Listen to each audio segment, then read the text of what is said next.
Gratcast 151. Oh, shit, 157. 157. I suck with these numbers. Those sevens look like ones sometimes. Well, we've got a random episode, I think, that's labeled 163 that I just jumped ahead along the way. Are these numbers of the Gratcast reboot, or are they from all time? These are from all time. Oh, okay. Yeah. So the Gratcast audience knows who I am. Sweatpants Joe Todaro. You're probably in there from Gratcast 60 through 80, somewhere in that range, I think. like 5 years ago I was a regular host of Gratcast. You've had a couple spurts. Yeah, here and there.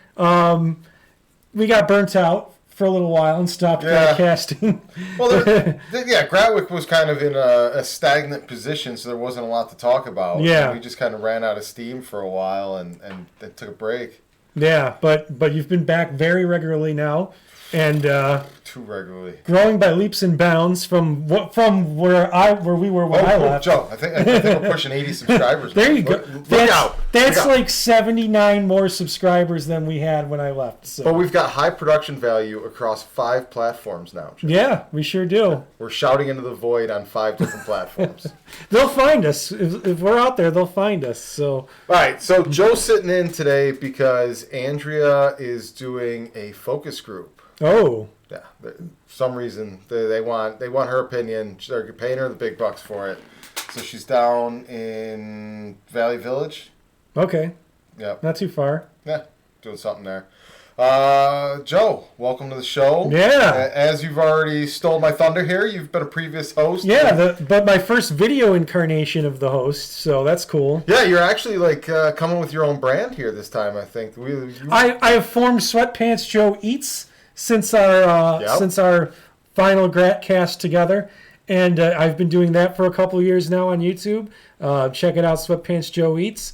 And we're gonna talk about that for sure. And it's been a lot of fun. I've grown the brand and made a lot of friends. I'm going to be on another podcast this week that I'm looking forward to as well. Making the rounds. What podcast? It's a food podcast called Extra Napkins. Shout out to them. That's a good name. And it's a great name, I think. There are a couple Buffalo boys. Even better. Greasy food, Extra Napkins. Couple of Buffalo boys. They moved to San Diego, so Friday they're going to drive up to L.A. and come hang out at my place, and we're going to do the podcast. Oh, nice. So they're just coming up to interview you. Coming up to interview me, and they want to go to my favorite burger place in my neighborhood. So did you already know these guys, or did you just met them? One of them, John, he and I kind of know each other, but not really. Like, he used to write for... he used to cover the Buffalo Bisons, but his beat was after I left the Bisons. So we have mutual friends. And Ian, we haven't met yet, but, it's all good. It's all good. You need an assistant. We have mutual friends. Ian and I have mutual friends, so it's all good. Sounds like it's going to be a Buffalo reunion. Well, here's the thing. It's Friday, and I know you're busy with Fry Stays. Fry Stays. But it will be early enough where you can hang out. Is there a Sabres game Friday? I don't know. I don't care. It'd be great.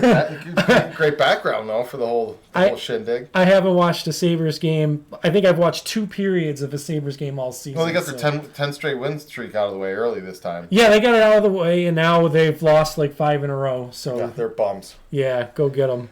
All right, Joe. Anything exciting happened in your week that was here? We usually start out the top of the show discussing what's happening. My week isn't very exciting right now. I'm just scheduling meetings for the trip back to Buffalo. Mm-hmm. So you're going to have to regale us with a story here, Joe. Well, I did go. I finally went and got my passport this weekend, and I was the only adult in line getting a passport. It was all kids. You fleeing the country? It was all kids. Yeah, I'm. You got to have a passport.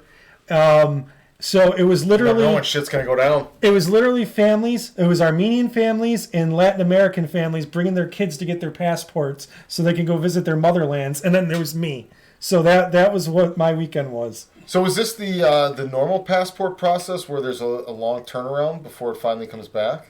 Yeah, they looked at my application. I put the dates that I was going to be leaving the country. And they're like, oh, yeah, you'll be fine. I was like, I don't have to expedite this because I put February 1st, and they're like, no, you'll get it by February. You'll get it before February 1st. So you want to know a little SoCal secret? Sure. Down in San Diego, there's a 24-hour what are those things called? Passport office. They have a 24-hour passport office? Yeah, you can get your passport in 24 hours. How is that? I don't know. And I'm like, if they can do it, why can't everybody else do it? And why isn't everybody just going there? For regular price or expedited prices? I don't think it's much different than the regular price from what a few people have told me. They're like, why don't you leave the country? I'm like, I get a passport. Go down to San Diego. It's 24 hours. Boom. Well, you know that next year the law goes into effect where our driver's license in California, you can't even fly with those anymore. Yeah, you got the special ones? Yeah, luckily my driver's license expires before that happens, so I have to get a new one anyway. Well, they should just automatically send us these updated ones. You'd think so, but no, they don't. No, of course not. But so I'll have a passport and that. I'll be cool. Plus, I want to go back to Canada. I haven't been to Canada in like 15 years. Fuck Canada. No, Canada's great. I want to go back. I love Canada. Love you Canadians. So I want to go back. So yeah, they didn't chase you with a helicopter. Well, that's true. Yeah. So Joe, how's the new job going? the new job is it's a new job, and for those of you who don't know, I watch television for a living. That's what I do. I forgot to give a shout out to Wyatt, by the way. Yeah, Wyatt. What's up, Wyatt? He's all fired up that Joe's on the show. Oh, I'm fired up that Wyatt's in the chat. So David usually checks in by now. He's probably going to complain to me tomorrow. I didn't get the notification. yeah. So I watch television for my job, and we watch a lot of stuff for, it goes on iTunes. Somebody has to watch it before it goes on iTunes. And I've been watching the new Maleficent movie. Off the top of your head, this sounds like a great gig. Wow, watching TV. And I've always thought that Joe's got the sweetest job ever. Yeah, not the case. Then the Maleficent came along. Yeah. Apparently there's some serious issues with it. No, there was no issues. It's just I have to watch every language. Got to watch 5.1, got to watch 2.0 audio, got to watch 7.1 audio, and you got to watch the subtitles. They got to do them all separate passes. So I've watched Maleficent over and over and over. It's a good movie, don't get me wrong, but I've watched it like 4 or 5 times now. It's time to watch something else. Yeah, were those all in English? No, only one time was in English. 4 times in French? That's ridiculous. Yeah. How are you supposed to check the fucking subtitles if you don't know what the hell they're saying? Oh, That's why the subtitles are always mishmash. The subtitles are, they just got to make sure they fire when they're talking. That's all. You got to make sure there's fire when they're talking. They fire up like when people are talking. So as long as there's something there, it doesn't really matter if it's accurate? Yeah. Sounds about right. Yeah. Freaking ridiculous. So that's what I've been doing. We got another side gig too, right?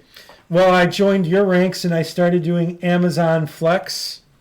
And let me just say, I had a very rough first day, but then I got organized, and now I've been getting my 3-hour shifts done in 3 hours. So I'm going to follow up on that for a second, but I got to respond to Wyatt here. Yeah, what's Wyatt saying? Wyatt says, I still need to donate to the Gratcast cause. I would like to clarify, Wyatt, it is not a donation. No. We're not taking any free money here with no accountability, no restrictions, and no rules. We are SEC regulated. It's a public offering, Wyatt. If you support the cause, you're investing in Gratwick, and we are working for you. We are working to make you money, man. Not just taking money. This isn't a fucking Patreon. This isn't a GoFundMe. This isn't Kickstarter. This is a public offering, pal. Invest in Gratwick. You're invested in what we're pulling off here, and we're going to work for you. Yeah, you're the boss, Wyatt. So your money is you're the boss. So it's not a donation. GratwickProductions.com if anyone else wants to know what the hell Wyatt's supporting. Yes. All right, Joe, back to looping around here. I can't believe you weren't getting those things done in 3 hours. They're a pain in the ass, but you still are. I was unorganized. I didn't know what I was doing. So you were waiting for them to answer the door too long. A little bit of that. So what happened was I threw the packages all in my car willy-nilly, didn't organize them or anything, and I just went on my way. Get to the first house, and I'm looking for the package. It takes like a minute, whatever. So you do it takes you a couple minutes per package. That's 30 packages. Couple minutes, that's an hour extra of your time that you don't realize you're wasting just by looking at packages and not organizing. So organizing is the key. I went on YouTube and everyone's talking about, organize it by zones, There's no zones. Yeah, there's no zones. That's not a thing anymore. So and the envelopes don't even tell you what the addresses are. No, they don't. It's freaking ridiculous. So now, how I figured out my hack is I organize it by first names. So I put all the A's in a pile, the B's in the pile, and so on. And I take a Sharpie and I write like BA, BR, and on the box. You're really serious about it. And then I put them in my car in order. So when I get to Beverly's house, I look for BE on the box. Boom, I know where it is because I got the boxes organized by alphabet. So A through whatever, and then another seat is this and another seat is that. And then all the envelopes up front in a bag, alphabetical order. It says envelope, it says box, you know what it is. Boom. This is why you need a rider buddy. That's Andrea's job while we're on the way to the spot. Well, it takes me a good 15 minutes scanning the package and organizing it, but then I'm good to go. And then once I leave, 3 hours, I'm done. So what was the locations that you did your 3 hour blocks from? I've been doing a lot of Porter Ranch blocks, and it's a lot of gated communities, which is a pain in the ass. So I don't know if your pickup location is like the Rosemead one and the East LA one. No, I go to Winnetka. That's where my pickup. But like, so when you pick up at these other ones, it's a big outdoor parking lot. Yeah, and there's carts along the sides there, and you have like a car. Every time I go, do you remember the '80s movie Gung Ho? Yes. With Michael Keaton. Yeah. And I think that like the Chinese or Japanese, whoever they were up against, they always had like the calisthenics out in the yard before they started their workday in the factory. For some reason, every time I go there and pick up that whole open area and all the other Asian drivers and all that are all over the place, I just feel like that's where we should all be like lining up to do our pre-factory calisthenics. Yeah, it's kind of a similar situation in Winnetka. You go in and then there's a big parking lot, and there's always trucks coming and going too. You got to dodge the trucks. But I've gotten it under control now. It's supposed to rain this week, and if that's the case, I'm canceling my blocks. Dude, you want the tip blocks when it rains. Yeah. Oh, there's good money in the tip blocks. And keep an eye out, because once December hits, dude, it's like $50-$75 an hour on the tip blocks for Christmas deliveries. No, I'll look into that. Freaking crazy. I don't get a lot of tip block requests though, on because I'm in a different zone than you, so I don't really see a lot of those. So. We haven't gotten them in months and months, and then somehow last week we checked, and Andrea and I were able to pull 7 of them from Saturday until tomorrow morning. So we got Saturday, Sunday, Monday, Tuesday, 4:30 to 6:30 a.m., which is great. Get it in, get it done. Nobody's on these stupid roads. And then we had a couple yesterday and one this afternoon. No. Well, it's great if you can squeeze the tip ones out. So how does that work? You go to like the grocery store and you wait there for them to give you groceries? No, the Whole Foods pickup ones, they've got a back room. Like usually it's where the bathrooms are and the locker rooms are or whatever, and they've got coolers and racks back there. So when you go to the Whole Foods one, it'll give you a list of like cooler B12, and then you go to the coolers, you look for B and then the row, and then you scan the bag from there, and you got to pull all your bags together. The warehouse ones, where it's the tip ones, it's they've got a cart, like a 3-rack high cart that has anywhere from 20 to 40 packages on it. And that's your whole route from there. But both of those are almost always groceries. Oh, okay. Yeah. Yeah. Maybe I'll try that one. I don't know. We'll see. I like the idea of showing up and then them not having anything, which is always a possibility with those. Yeah. That's what happened to us yesterday. So I mean, we get guaranteed $36, and we leave after like 20 minutes. If we don't have one by 20 after when the routes start, we're gone and heading home. So is that like automatic in the app? You could say it doesn't, or do you have to call somebody and say? No, you just go on with your day. All right. Yeah. And they never ding you. I mean, if you're like halfway home and then they all of a sudden assign you a route, but my whole thinking is I've got a 2-hour block. If I'm a half hour into the block and you haven't even assigned it to me, there's no way I'm finishing in 2 hours anyways. So there's no way you're giving me a block because it's not going to happen. Yeah. So I just take off. Oh, okay. All right, Joe. We're going to move on to our next topic here. It is not actually blockchain distribution. That's still our title card from last week. But we're going to chat a little bit about Gratwick here, especially seeing we got folks like Wyatt that still aren't up on the game correctly here, using the wrong terminology. Gratwick is doing a public offering. Joe, are you a Gratwick A-lister yet? So I think I tried to apply, but it wouldn't take my credit card. So what? Yeah, I don't know. So then I kind of forgot about it. So I think it was more of a problem on my end than Gratwick's end. Well, the good news is they don't take the funds right away. Yeah. But I think they checked to see if there is funds, and that was the problem. Like my payment hadn't gone through yet, and then I forgot about it, and now I don't have the funds on there again. I've got to wait till the next time I pay the credit card bill. What it actually is you reserve your investment for when the round actually closes. So the round won't close until we reach at least $10,000. Then everyone that's invested in the company, they'll get a follow-up email. And it'll say, hey, do you still want to do your investment with Gratwick? Confirm it now. And then that's when it goes through at that point in time. So I don't know, Joe, how much you're in the loop on what's been going on and all of that. But I'm heading back to Buffalo December 6th. I'm meeting with the developers. I'm meeting with a couple different city officials in Niagara Falls. We're pushing full steam ahead with the facility and the esports arena. So it's gonna be in Niagara Falls. Buffalo and Niagara Falls have both expressed interest in talking. So one of the developers we're meeting with, they own a couple different buildings they've already proposed as potential locations, and they're in the downtown Buffalo area. That's where I prefer to be, just because I think the stadium's coming down there sooner. I think you're right too. And there's more going on there than Niagara Falls. And Niagara Falls has its own bag of who knows what you're dealing with when you start dealing with Niagara Falls. But apparently there's been a injection of young blood into the Niagara Falls political system, and they're apparently claiming to be seriously committed about redeveloping the tourism draw that the Niagara Falls side. I've been hearing that for 20 years. Yes. So I'll believe it when I see it. Yeah.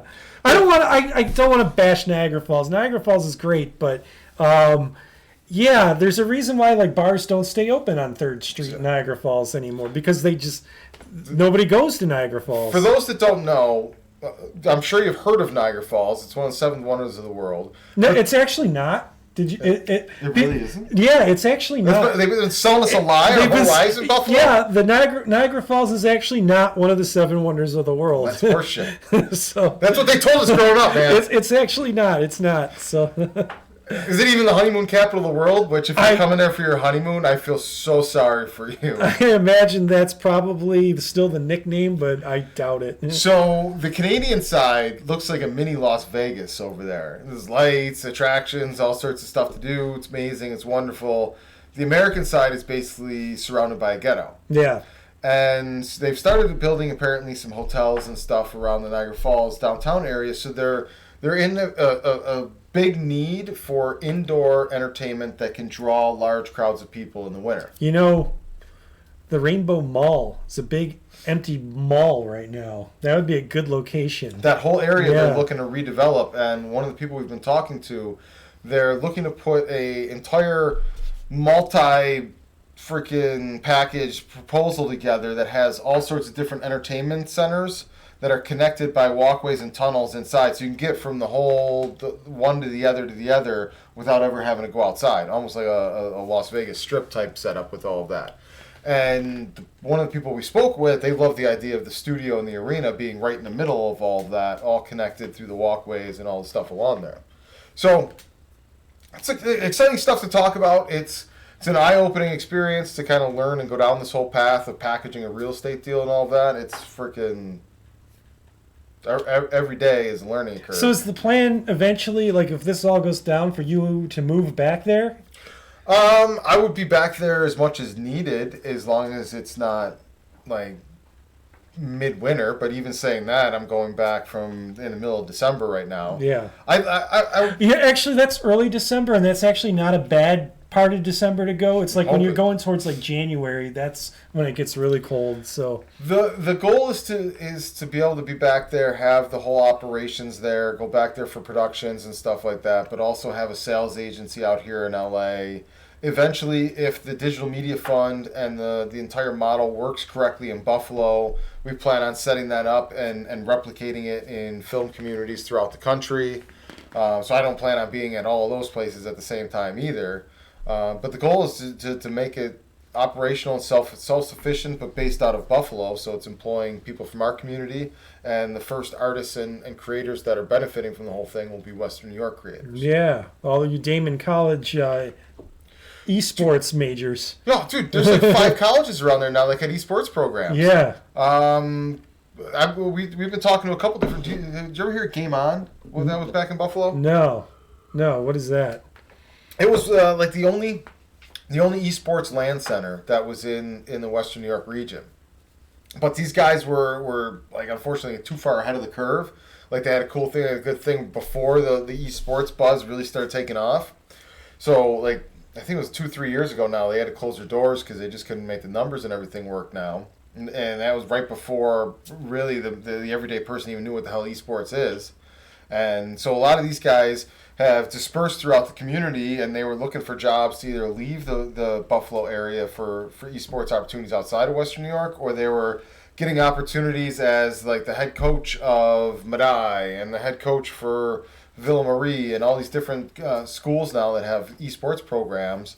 They're all spread out throughout the community, and we're kind of reaching out to each one. We found the guy that used to own Game On, and we're bringing him aboard as an esports consultant. And one by one, we're just freaking attacking the community and bringing everybody involved into what we're doing. Oh, that sounds cool. Yeah. So Game On is no more though, huh? No. There as of right now, there's 0 land centers in the Western New York region. So not only is there a need for an esports arena, but there's a need for that as well. I got to imagine that. Yeah, land centers were when I first moved out here in 2005. When I think land centers, I'm thinking like an internet cafe. Yeah. Yeah, and on Hollywood Boulevard there was like a bunch of them, and now there's none of them. Yeah, they're all something else now. Because it evolved to the next stage of that, where now it's the big gaming centers and the arenas and all of that. Nobody wants to go sitting like because there was one we were talking to down in San Diego for a while that was almost maybe twice the size of the studio, but long and narrow, and it was just with some computers, but you were like hunkered down in a bunker playing away on the games there. It was just... I didn't even realize Buffalo had a land center now that I think about it. So they did. They don't. It must have been after I left, and then now it's gone. So gone before you came back. Yeah, it's all right. All right, Joe. We're gonna move on to our main topic of the day. Oh. Cue the Star Wars music to get flagged with. The Mandalorian. Is it playing? No. Oh, okay. No. We can pretend it is though. I'm not even sure how their Mandalorian theme goes. It's not really a catchy theme. Well, all right, Joe. I'm going to start right out with my opinion on the Mandalorian. All right. It's desperately missing the Star Trek sprawling symphony orchestra soundtrack. Yeah. There was a little bit like in the fight scenes, but other than that, yeah, you're right. But other than that, I like it. I think it looks really cool. They go long stretches without dialogue. And then Nick Nolte talks, and I'm like, maybe the dialogue isn't so good. And then I like I like how they tie up a bunch of loose ends. Like in Empire Strikes Back, Darth Vader tells Boba Fett, he wants them alive. He's like, what did he say to him? He's like, no disintegrations. And then you see the Mandalorian. He's out shooting Jawas and disintegrating them. So it's like, oh, that's what he meant by no disintegrations, because that weapon disintegrates people. So I thought that was kind of cool. So yeah, that's a sweet callback. Yeah. Another good one is I like that he can freeze him in carbonite right in his ship. Just throws him. Yeah, that's carbonite technology, because this takes place like after the events of Return of the Jedi. Yeah. So I guess it became like very, very easy to do. It's not as a big elaborate process as it was in Empire Strikes Back. So far, for me, there hasn't been enough connection to the outer world. Like the events of the Return of the Jedi just happened, all of that stuff. The big bad empire has been taken down. But if you didn't tell me that going into this story, I would have no idea. Yeah, you're right. Because like the guy that hires the Mandalorian to go get the child, he has stormtroopers around him. So it's like, okay, so what is he, part of the Empire? Even though there is no Empire? But you wouldn't know there was no Empire unless you already watched Return of the Jedi. And maybe he's got to get off the first planet, because I feel like with a lot of Star Wars, the stories don't really start happening until the character leaves their home planet. But like, I just feel like there needs to be some sort of aftermath. Yeah. Whether it's the last of the troops spreading out or lost and without direction. Give me some sort of grand scheme aftermath of Return of the Jedi on what happened there. Because, great, the rebels won, but that still has to ripple out through the galaxy of everybody getting the word that the war is over. And there's a whole lot of Imperial destroyers throughout the universe that, I don't know, those guys just stopped. Like, all right, we're done. Yeah. What are we going to do with all this stuff now? Yeah. Like, no, it's like, yeah, no, that's a good point. But it kind of reminds me of, like, history lessons when you heard about the Civil War, when they surrendered, when Robert E. Lee surrendered. But battles were still going on in other places because they didn't hear that the war was over. Yeah. So, yeah. Is that the small platoon that's been in the woods for like 6 years didn't hear the... Yeah. So it's like, is that what's going on in the Star Wars universe? Yeah, So, I need some sort of blowback on that type of stuff. But I imagine, because their technology, because like they talk to each other through holograms for crying out loud, I would imagine that like stormtroopers on another planet heard, oh, we lost, it's over. The Emperor's dead. So yeah, Operation 67, shut it down. Yeah. Go back home, and a lot of them don't have homes because they were. That's what I mean though. So what happens now? Like, I'm captain of an Imperial destroyer, and the war's over. Like, this is kind of just my personal destroyer now, and these guys got nowhere else to go. That's true. Yeah. So now we're just a rogue group of assholes with an Imperial destroyer flying around. Yeah, because a lot of the First Order came out. A lot of the stormtroopers were taken like as kids or as babies and just raised as stormtroopers. That's all they know. Okay. They don't have a home. See, now this is where I get confused on the whole stormtrooper dynamic. Because I feel like there's been two different stormtrooper origin stories that have been told throughout the Star Wars universe. The original storyline is kind of what you explained, that young people were taken and commandeered to be and forced to be stormtroopers. But then, if you follow the arc of the prequels now, it's all the same guy that's just a cloned out asshole that makes up all the stormtroopers. Yeah, you're both right. It's right in both times. Yeah, the clone army was the army that they used in those movies and throughout the Clone Wars cartoon series. But once the Empire took over, they were like, we're not going to waste our money making clones anymore. We're just going to take kids, and that's what they did. So the whole cloning thing, when the Empire came about, that stopped. I thought the cloning was more efficient than taking the kids. You'd think so, but you can raise them to be what you want. Yeah, you'd think so, but it's more expensive, and you're trying to control the entire galaxy, and you're going to be raising these kids. Cut corners. And I know that's how you get an open pipeline into a Death Star. Yeah, so that's what happened. Was they were just like, no, we're just going to take kids. So that's what they budget did. cuts will get you every time, Joe. Yeah, so that's the story of the stormtroopers. Where do you think they're going with the Baby Yoda? I don't know. That's the thing. So Yoda, well, it's just they didn't give it a name yet. It's just referred to as the child. The internet calls it Baby Yoda. Yeah, the Baby Yoda. That's what we're going to call it because it's exactly what it is. It's a Baby Yoda. He gets tapped out though when he uses the Force. Well, yeah, he used it to lift a rhino or a rhino-type creature. I'm gonna knock out for a couple hours. It reminded me of when Luke dies in Episode 8 just because he was tired, and that's how he died, which was a fucking lame way to kill Luke Skywalker.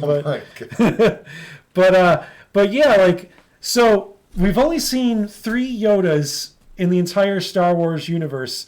We've seen Yoda, we've seen Baby Yoda, and Yada was in Phantom Menace. So the only 3 Yodas we've ever seen have all been like Jedis, like with the Force. So is Yoda from like a planet where everyone's like a bunch of like little Yodas and they're all Jedis, like, or are they just very rare that they can do the Force? We don't know anything about the Yoda race. So if you do the math correct though, somewhere after when Yoda went and hid at the end of Revenge of the Sith and they all beat feet and scattered and hid, that's pretty much around the time that the Love Child had to go down. No, it was before that, because they said the Love Child's 50 years old. Yeah, 50 years old. Yeah. So the 3 Return of the Jedis is about 40 years. And they were hiding who knows how long before the kids were born there in the hiding. That's about 30, 40. No, I think the kid was born before Phantom Menace on this timeline. Because the New Hope is like 30 years after the events of Attack of the Clones. So Vader was probably, let's say, 50. Yeah. When he gets killed and cooked on the fire. Yeah. In Return of the Jedi. Yeah. So working back from there, then I guess it would have to be right like a couple years before Phantom Menace. Yeah, before Phantom Menace. Born. Yeah. Yeah, and so who's Yoda's baby Yoda's dad? Did Yoda get it on with Yada and they had a baby, or is it other Yoda type creatures that are the parents to this baby Yoda? Who knows? What does a Yoda planet look like? Is it Is it like Dagobah, or is it like a normal planet where everyone just looks like Yoda? Yeah, because there's like a Yoda planet. Yeah, Yoda seemed right at home at Dagobah. He seemed to but I guess living there for like 30 years, you know what's going on, but still, it seemed like it was his natural habitat. So I don't know. But there was also no other Yodas on Dagobah, and that kind of rubs me the wrong way too. How did Luke Skywalker just happen to crash his ship where Yoda was on the entire planet? Oh, the Force brought him there. Yeah, I guess so. Joe, 30-minute episodes. Yeah, that's kind of really. If you're gonna do 30-minute episodes, put them all up there at once. None of this weekly shit. Put them all up there at once and let me marathon them. 30. That's enough to get my dick wet. That's about it. Here's. See, I've noticed we're starting to come back from the dumping them all at once, and they're starting to trickle them out again. Because here's what they're starting to realize with all these different subscription platforms out there. That people are just going to subscribe and watch them all if we dump them all at once, and then they're going to cut the subscription until the next ones come out. So we got to leak them out little by little. But that doesn't stop people from still doing that. They just wait till they're all released, and then they still just rent it for the month. So, exactly. That's what I did with Handmaid's Tale, and I still haven't watched the latest season of that because I'm too lazy. But yeah, so I'm not going to. But for Disney Plus, I think one of us got it for free in the house, and that's why I was able to watch it. So. Oh, dude, have you seen anybody bitching on the internet yet? All these platforms, it's not cheaper than cable. I might as well have cable.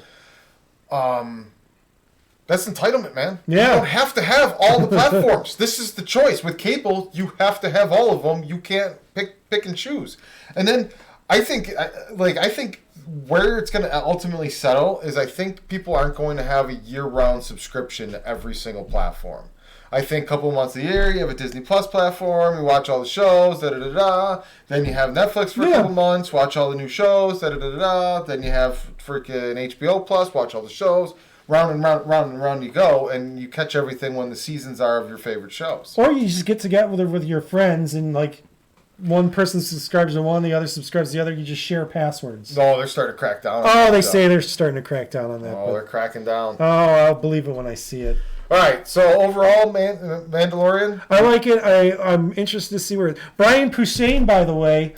Brian Posehn, holy cow, I wasn't expecting him to show up, and then he's there, he's the cab driver, and he's like, stay off the ice, and he gets eaten. I was like, whoa, that was awesome. Werner Herzog has got a sweet appearance in there, too. Yeah, so yeah, the casting has been great. I can't wait to... And Nick Nolte kind of grates on me, though. And what's his face? I like Nick Nolte, but I don't like that I've-spoken character. Yeah. If he got on the ship when he was looking like they're finally leaving the planet, I was going to be like, all right, I'm out. But we're leaving him on the planet? Okay. Yeah.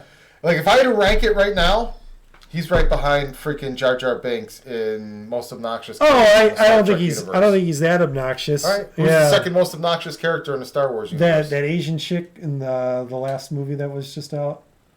Oh, in Solo? Yeah. No, not Solo. In Episode 8, the Asian girl. Oh. The one whose twin sister died.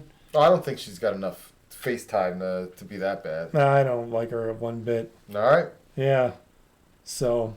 All right, we're both interested in seeing where the Mandalorian goes. And Carl Weathers, too, by the way. He's in Mandalorian. So, yeah, so far, 2 episodes, great casting. I can't wait to see who else shows up. So. All right, Joe. It is time to talk about... Oh, there I am. Yeah. It's time to talk about Sweatpants Joe. Yeah. Yeah, there I am eating the doghouse. All right, let's start with how Sweatpants Joe came about and how many episodes in you are now.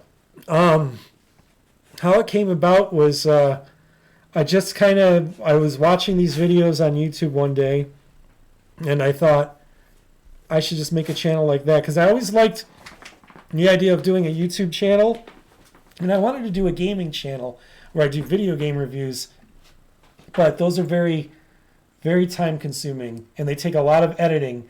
And this is easy. You just put the camera up, just shove it in. You eat. You make some cuts while you're chewing, but that's about it. So yeah, I wasn't expecting all the little graphic pops up, some sound effects. Yeah, that's nothing at all. Yeah, put a little vibe into it. Yeah, a little bit of effort. Little effort goes a long way. I do it all on my phone too.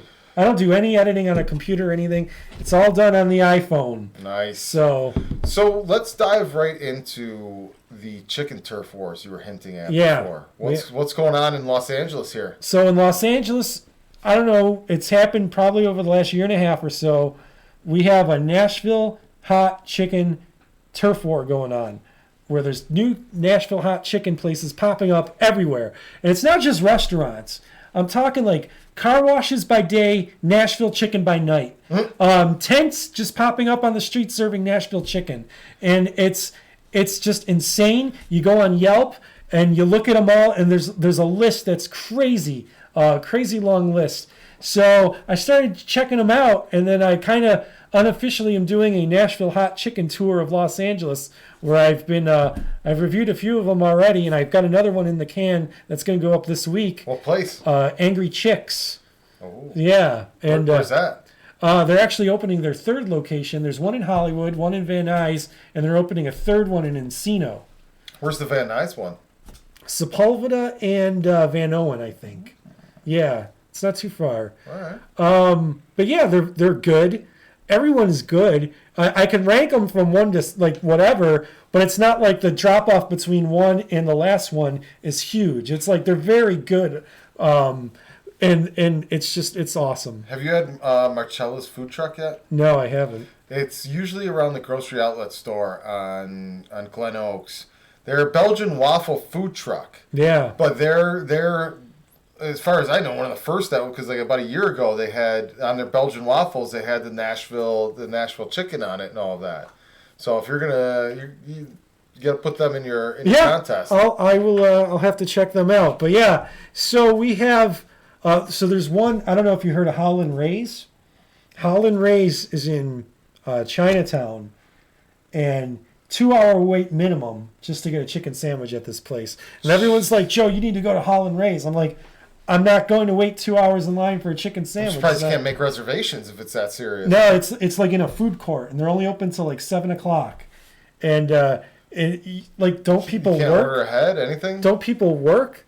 Like you have to go there when they're open. You just wait in line. But they're opening a second location in Pasadena, so I'm hoping when that location opens, the line will die down, and I'll be able to go check them out. That could all be all over in Pasadena. Yeah, because I imagine Chinatown and Pasadena are kind of near each other, so a lot of people who've probably come from Pasadena to Chinatown will just stay in Pasadena. So then I'll just I'll probably go to the Pasadena one. I imagine the parking will be better.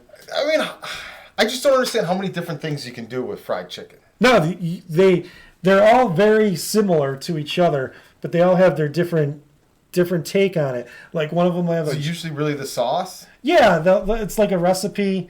Some recipes are better than others. Some of them are more of a rub.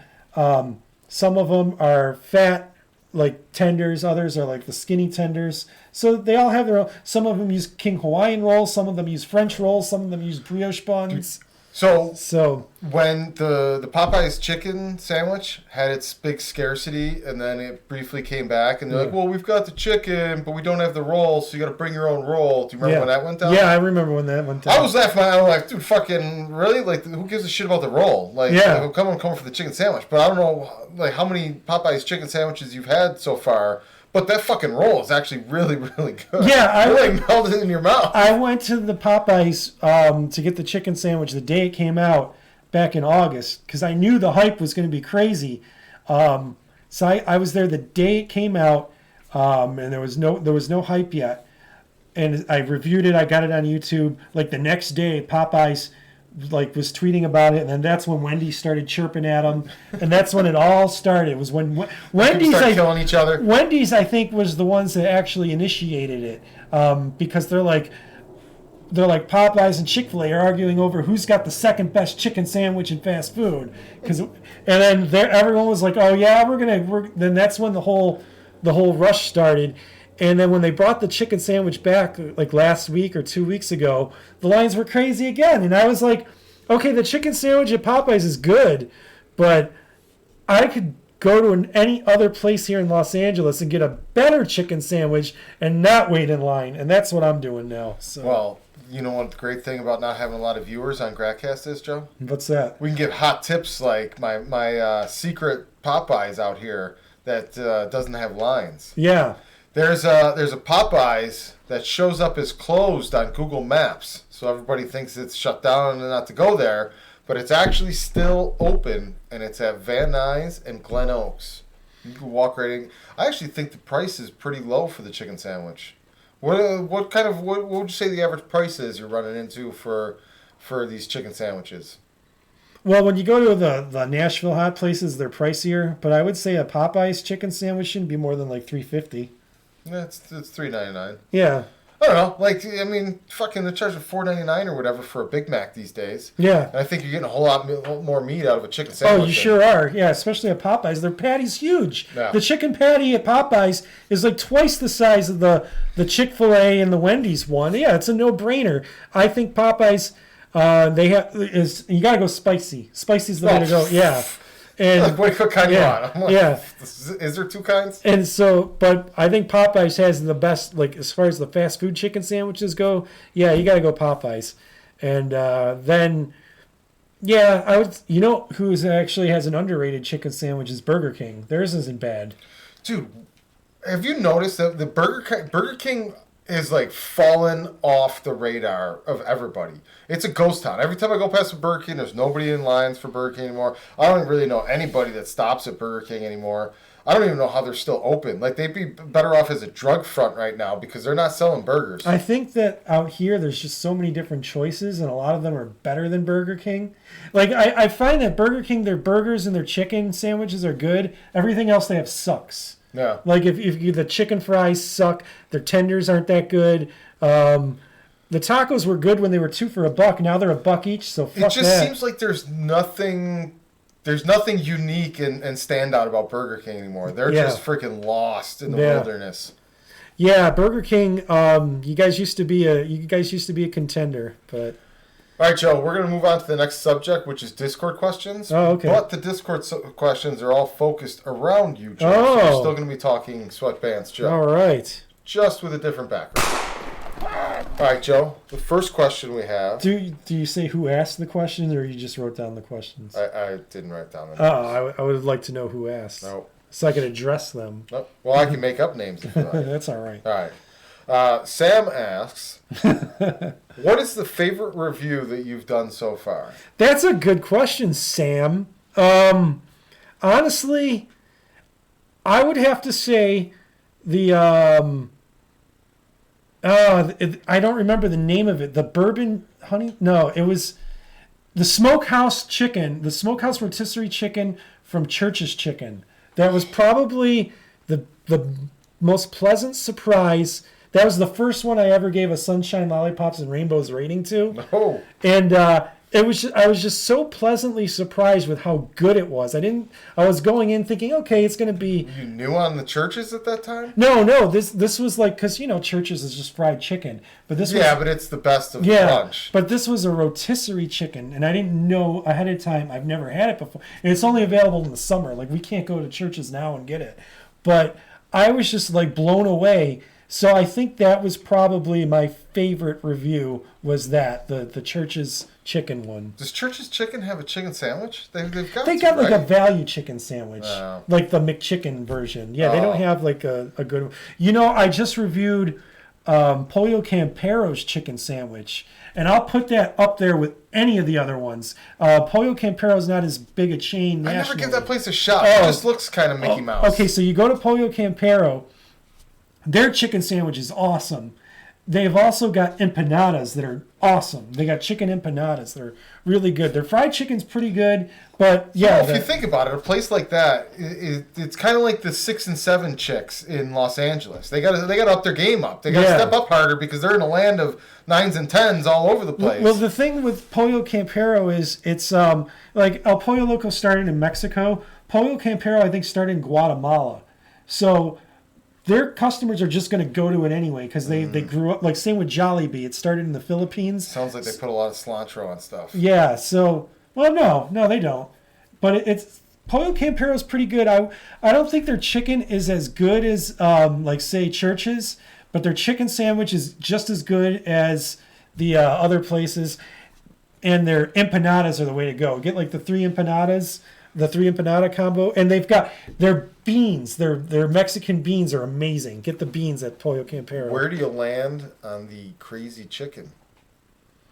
So El Pollo Loco, I used to really, really like it because they used to have a really good dollar menu, but that's gone. And I don't think their chicken's that good. So I don't particularly care for it. Now they have seasonal tamale plates I want to check out. So maybe I'll probably check those out and review them on the channel soon. Tamales are always so dry. That's the thing because you're not getting good tamales. Go to Vallarta, get some tamales. They have a hot tamale bar. They're awesome. So I'm gonna try the Pollo Loco tamales. But other than that, I don't go to Pollo Loco. I've been there like twice in my 10 years out here. It just never. And it used to be better. Like I feel like the chicken has gotten smaller and it's just dry. Every time I go, the chicken's dry. So I stopped going. All right, Joe. Next question comes from Stugatz. Top 3 places you want to review. Top 3 places I want to review. Number 1 is Whataburger. I want to review Whataburger more than anything, any other place I think ever. Just because the people from Texas say Whataburger is so much better than In-N-Out. And I probably will agree with them because I think In-N-Out's okay. Yeah, I don't think it's that special. Yeah, I don't think it's that special. But everybody I've ever met from Texas just raves about Whataburger, and they have one in Phoenix. So it's not like it's super far. We can go to Phoenix. Phoenix, by the way, is like the fast food mecca. Like chains that like don't exist anywhere else just somehow happen to be in Phoenix because you can get a Whataburger, In-N-Out, Culver's. You can get Del Taco. You can get Ted's. They need a Mighty Taco. You can get a White Castle now. They have White Castle in Phoenix. They just got everything in Phoenix. Have you ever done Checkers? Yeah, so there used to be one. The Checkers out here, they're all called Rallies. Yeah. But it's Rallies Checkers. There used to be one in Glendale I used to go to all the time. Oh, yeah, I know exactly which one you're at. But that one's gone. It was funny because we that's right like a block from where we do our pickup. That's where the Glendale Amazon warehouse is. Oh, okay. And I drive past it all the time. And like they had like a sign. I can't remember what the deal was. But it was so cheap that it made me suspicious. Yeah. I'm like, that's too cheap. Oh, their dollar menu was insane. And then finally we drove past it enough times, and I'm like, you know what? The next time we go by here, I'm stopping at Rallies and I gotta try it and see. And the next time I came by, it was closed and bulldozed. I worked a block away over by the railroad station there for 10 years, so I used to go to that Rallies all the time, and it's gone. But going back to your question now, we gotta go with the other 2 places I want to review. That's funny because Whataburger is always my number 1 answer. That's the one I want to try more than anything. I can't think of I've never thought of 2 more places because Whataburger's always been that's like my holy grail is Whataburger. Culver's would probably be number 2, and number 3 I'll go Zaxby's, just because I've never had Culver's. I've never had Zaxby's. Is Zaxby's the chicken finger place? No, that's Raising Cane's. Raising Cane's I've had. I never reviewed it, but I've had it in Phoenix, and I've had it in Orange County. Let me just say, their chicken fingers or whatever, they're not bad. They're not good. I'm not a chicken fingers guy. They've got awesome coleslaw. If you like coleslaw, Raising Cane's is the place to go. I'm here for the coleslaw. I went when last time I was in Phoenix. I went there with Mike, and on the way back, I was like, we got to stop at Raising Cane's. I'm going to get some coleslaw to go. And I was like, oh, yeah, how much is it a large coleslaw? And they're like, we don't have larges. I'm like, all right, give me a dozen side coleslaws then. And I took a dozen back. I kept 6 for myself, and I gave 6 to Sterling. So. All right, our final question comes from Martha. Will there eventually be a No Pants Joe Cooks? A No Pants Joe? A cooking show with Sweatpants Joe in his own kitchen without pants. So it's waist up, but you're doing it with no pants, and the audience knows you're doing it with no pants. Well, no pants is unsanitary, But I was just as long as talking. the counter's higher than your waistline, you're okay. I don't really have a counter per se because my kitchen's kind of like it's one side and the other, and then you guys stand in the middle. Probably there will probably be a cooking episode, but there will be pants. So that's the answer to your question. So yes and no. Guess that's a fair compromise. Yeah. All right, Joe. We're gonna move on to our bullet blitzes, which I've now got a sound effect for. Okay. And you're new to the bullet blitzes here, Joe. I am. So you're gonna learn on the fly how this works. Okay. My first bullet blitz is: do you think Kaepernick actually wants to return to the NFL, or do you agree with Stephen A. Smith that he cares more about being a martyr than he does playing? I think it's the latter. I don't think he cares about the NFL at all. He's making plenty of money to not play, so why would he want to go back and play? So, yeah. Did you pay attention at all to the shit that went down with his tryout? That was such crap. So I saw that like he wanted to have it at a high school. When I thought okay, he's just going to have it at a high school nearby. No, 60 miles away. Yeah. Like I'm going to have it 60 miles away. Hey, and can we shoot a Nike commercial while we do it too? Yeah. Because football's totally important to me, guys. Yeah. No, he's so selfish. He's so full of his own shit. And I was on his side during that whole thing when that went down. I was there too. I was totally on board. I'm like, hell yeah, social justice. I'm with you. I don't care if you take a knee. I'm totally down with that. But now, no, the whole thing's turned into it's about him. You know where money. they started losing me, Joe? They started losing me when him and Eric Reed started trashing Jay-Z for suiting up with the NFL. And it's like, you guys want all this change. You guys are complaining you want all this change. We want change, we want change. We're sick of all these white people in the boardroom oppressing us and doing all this horse shit. Okay, I'm on board with that. Now you've got Jay-Z, who's one of the biggest support your own community people that there are. And he's in the room now. And at least you got somebody on your team in the room present for these conversations to try to do something. You all call him a sellout. Yeah. Oh, he's fucking sellout working with the NFL. Well, number one, you're suiting up and playing for the NFL, Eric Reed. And number two, how is anything supposed to change if you don't first get somebody in the room? Yeah, true. Yeah. No, it's all, yeah, it's...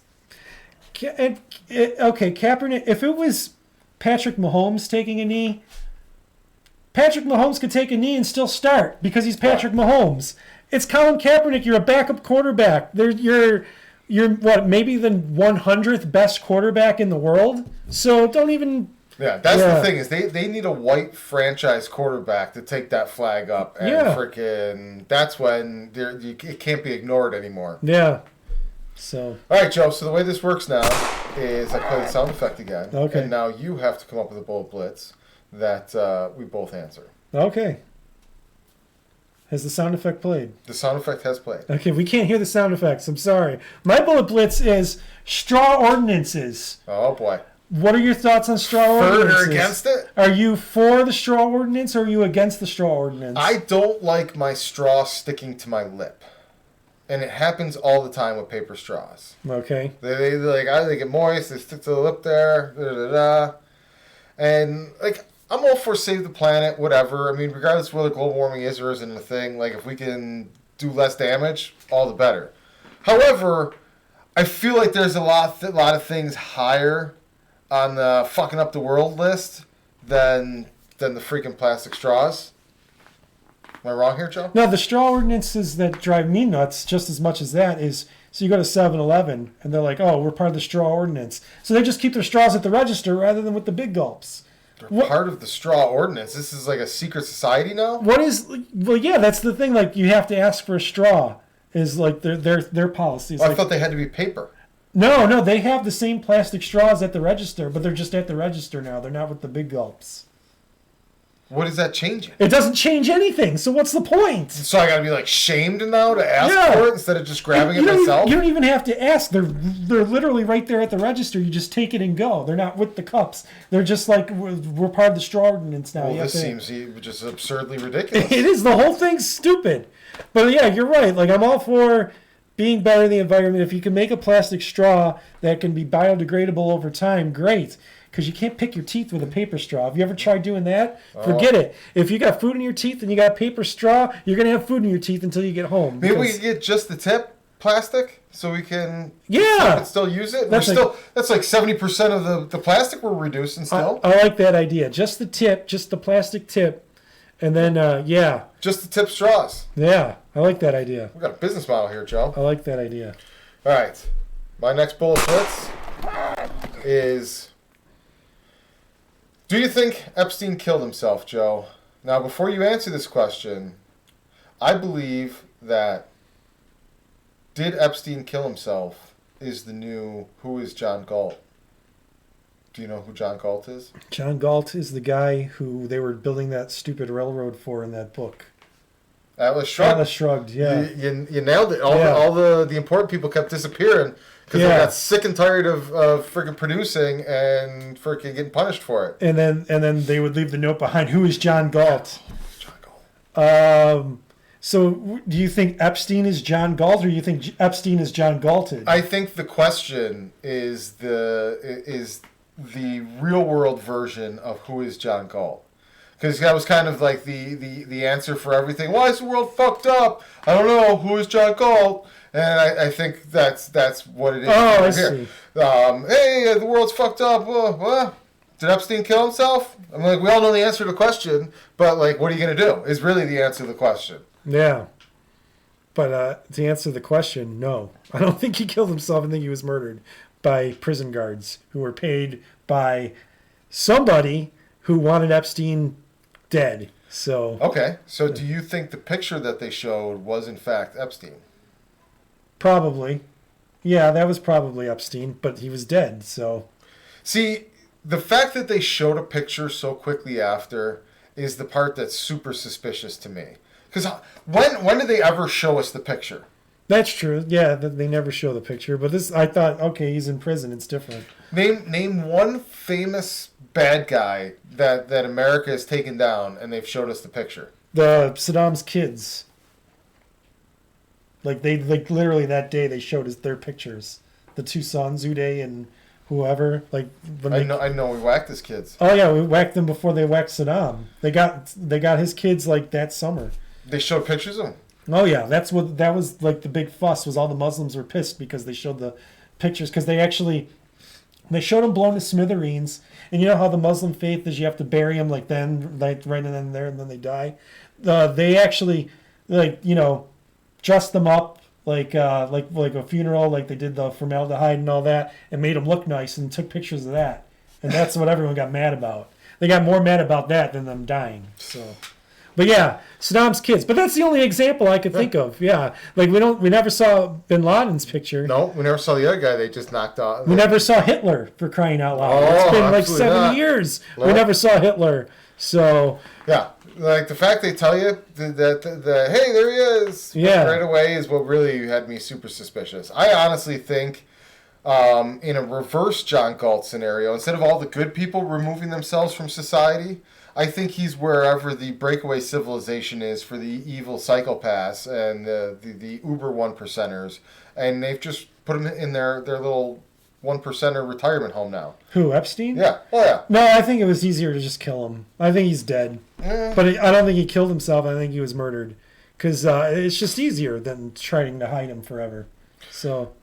There was reports that there was a Black Ops vehicle that showed up the weekend before he was killed and did a prisoner transfer, and that this particular prison never did prisoner transfers on the weekend. This was completely an anomaly, and the people that came and showed up and did the prison transfer were all military personnel in unmarked gear, and they took a prisoner out. These person so-called that has this information didn't see which prisoner they took out, but this happened the weekend before Epstein was suddenly dead.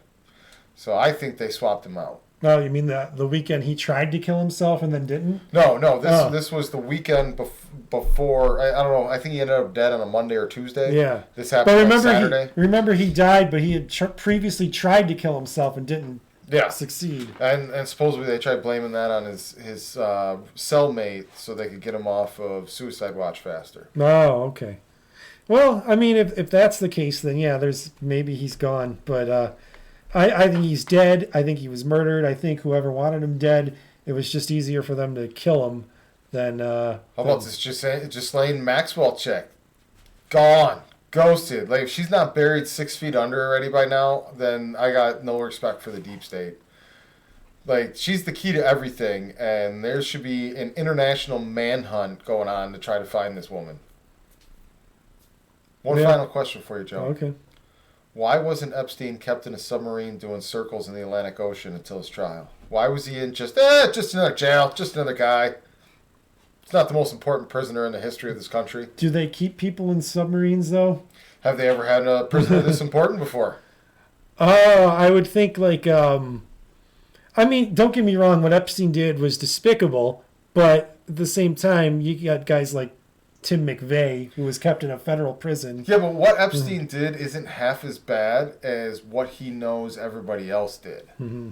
And to me, that is why the richest, most powerful people in the world want to kill this guy. Like a freaking Batman movie. We got to keep this villain alive any way possible and put him in a submarine in the water until the trial. It's just crazy to me that he was kept in a standard everyday federal prison. Yeah. If you look at it that way, yeah. I think that I don't know what prison he was kept in. You're right, though. It wasn't like a special like prison or anything. No, it's just a federal prison in New York City. But apparently, it didn't have working cameras. They should have kept him like somewhere a little more remote than New York City. That's for sure. Yeah, they definitely screwed the pooch on it. So, but yeah, I think he was murdered by. The question is intentionally or unintentionally, Joe. That's. Oh yeah, it was all intentional. Yeah. All right, Joe. Any final words for your most recent appearance on Gratcast? When can we find the next episode of SweatPantsJoe Eats? Well, I try to upload every Sunday and Wednesday, and I've been sticking to that pretty well. So Wednesday there'll be another review, maybe even another time between Wednesday and Sunday. There might be another one if I have time. So check it out. Follow me on Twitter at SweatPantsJoe. I tweet out every time I upload because you know how YouTube, they don't like to let you know when you've uploaded anymore. The whole YouTube algorithm, forget it. It doesn't make any sense. Like our friend David, who just joined us in the chat. Yeah, David finally just showed up now. We're wrapping up. And I had about 10 David references. Every time David goes live, I'd get a notification, but now all of a sudden his notifications have stopped. So I don't know what's going on with the notifications with YouTube. So follow me on Twitter at SweatPantsJoe. I always tweet my videos. So yeah. Oh, you ended short there. I was checking the comments. David, thanks for joining in late. You're gonna have to rewind the show, catch up. We've talked a lot of eats tonight. And that's about it. Joe, do you know our closing song? No, I don't. Oh, we got a way better closing song. Am I going to be able to hear it, though? You may not be able to hear it. I'm going to do a little tweak here to see if I can make sure you can hear it. If not, I will... We don't want an echo, though, so if it's going to cause an echo, we don't want to play the song. Well, I'll just play the song and then play it for you after so you can hear it. Okay. Fuck this shit, I'm out. Fuck this shit, I'm out. No thanks. Don't mind me. I'ma just grab my stuff and leave. Excuse me, please. Fuck this shit, I'm out. Nope. Fuck this shit, I'm out. Alright then. I don't know what the fuck just happened, but I don't really care. I'ma get the fuck up out of here. Fuck this shit, I'm out.